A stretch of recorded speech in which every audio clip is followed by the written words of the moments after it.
and this really was spurred by what I told you about earlier with Elon Musk essentially attacking the concept of empathy, Hmm. stated something along the lines of empathy being a weakness of Western civilization, or our empathy Right. or our affinity for empathy, and whatever, right? And the sin Um, of empathy that some in the churches have put out there as right. well. And so I took this opportunity to just write a little something that I wanted to share with the people, because I think in this time it's important that we don't shy away from empathy, but embrace it. And so here's what I put together. Go for it. The cultural impact of line must always go up capitalism, reaching into every facet of our lives, is supporting the idea that our world is only about haves and have-nots. We are losing our sense of the social construct that allows for the luxuries we enjoy and take for granted. The ultra competitiveness that dominates our financial success is a crazy perversion of our instinctual competitive nature. Does competition exist in nature? Of course it does. But what defines your success is truly adaptability. We've created these constructs of worth on ourselves and try to conform the way the world works to support this narrow viewpoint. That your contribution to the economic machine and your votes for who turns the cogs are somehow all that matter. I promise you can't vote harder, but please just vote. Losing our empathy is to lose what makes us stronger as a species, and it abuses our intelligence and self awareness.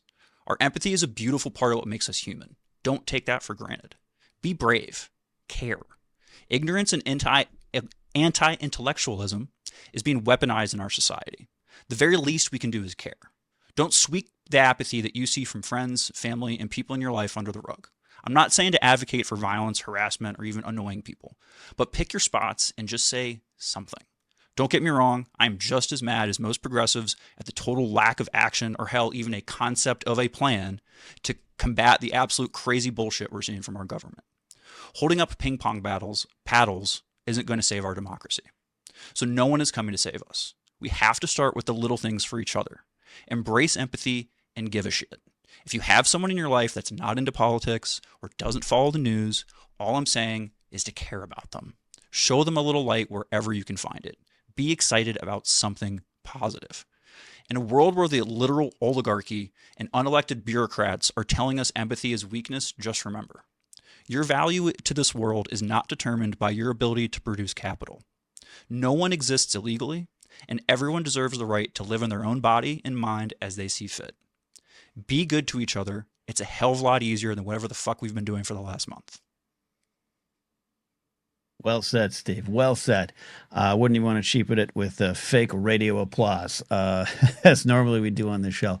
Love what you said, buddy. Absolutely stand by it. It speaks for me in this show, and yeah, it's a political comment you made there, but empathy to me and compassion and caring for others, or just giving a damn, like you said, giving a damn. Like I said at the top of the show, we're 5 years ago. I spoke on the coming coronavirus with indifference, based out of what's the worst that could happen, and not plugging into what could happen to people and what did happen to people. And it shook me and it changed me. And I think you're talking about concepts that we must hold on to, even in small ways, even in small ways. And I think that's a good way to go. So well said indeed, man. Well said. It's been tough. It's been tough, and it's been tough to hear that kind of stuff. And going back also to the conversation I had with Chris about the concepts of masculinity and how it's so easily misconstrued. And I don't know. I'll pitch it to you, man. Putting you on the spot a little bit of we're roughly raised in the same time frames here.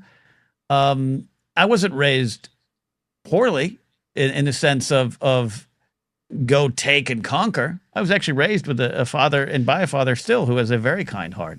So I took those lessons, but even then, it is like oh, you're a vegetarian now. What, you're not going to eat meat like a man? Like that kind of stuff is just everywhere, and it does lead to what you're talking about, this ultra competitive, kill or be killed attitude that I just don't think has to exist. I just don't think has to exist all the time, at least. There's No, competitiveness, there's survival, there's wanting to be better. I do think competition breeds things better. Yeah, yep. I want to improve myself. Yeah, absolutely. But this win at all costs, stamp everyone else out. Ha ha ha. Empathy is a sin is a problem. Yeah, yes, that's the easiest way to put it. Empathy being a sin is a problem. what you said we weren't raised wrong. Like it's the generations before us aren't evil necessarily. Like this, our public discourse has changed in the last 15 years. I mean, I don't want to get too all lived out on you, but my personal opinion is Barack Obama getting elected just broke a lot of people's brains, and things just haven't been the same since. But the public discourse has changed. Our ability to talk to each other has changed. Our ability to debate has changed. And by not caring, by losing empathy, we're dangerously close to losing the last little bits of the social contract that keeps us together from can we at least get along and listening to each other. I mean, I'm not like conspiracy theorist person thinks everything's going to turn to violence kind of thing. I'm not, No. but Right. you're naive if you don't think people aren't getting hurt. And Yes. we're at that point, and it's scary. And, as someone who lives really close to DC and is, seeing these impacts and how it affects our local community. My wife's an educator, taking bets on when is the Department of Education going to be folded by a piece of paper. Soon. So Yep. Thank you for letting me out of the box, Ken. I appreciate it. We're always going to let you out of the penalty box of sports. No, sports isn't a penalty box. No, I appreciate it. And yeah, look, even just our love of sports, I've spoken often that the sports can teach you a lot of important things. And I think everyone should have at least some exposure to sports. I know it's not for everyone, but it gets so perverted and so turned around that I understand that people are like, yeah, no, I absolutely hate that because I hate the people involved. And it's hurtful. It's destructive because we take the idea, the only lesson we seem to take from sports as a society is the win and not the journey. And not the teamwork and not the growing, not the lessons and the personal growth and the personal discipline. The winning being what is a bonus to it all. But we take the win, and it permeates everywhere. And the fact that the losing team is still part of the league, they're still part of our community. They're still the people who lose the elections, who lose the games.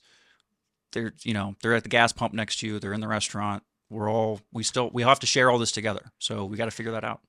Which means we need an alien invasion to bring us all together, because that's what happens in every movie. that might do it. Or because we can't even trust the giant rock anymore, according to the movies. So we can't trust it. We can't trust it. Steve, thank you. I appreciate it.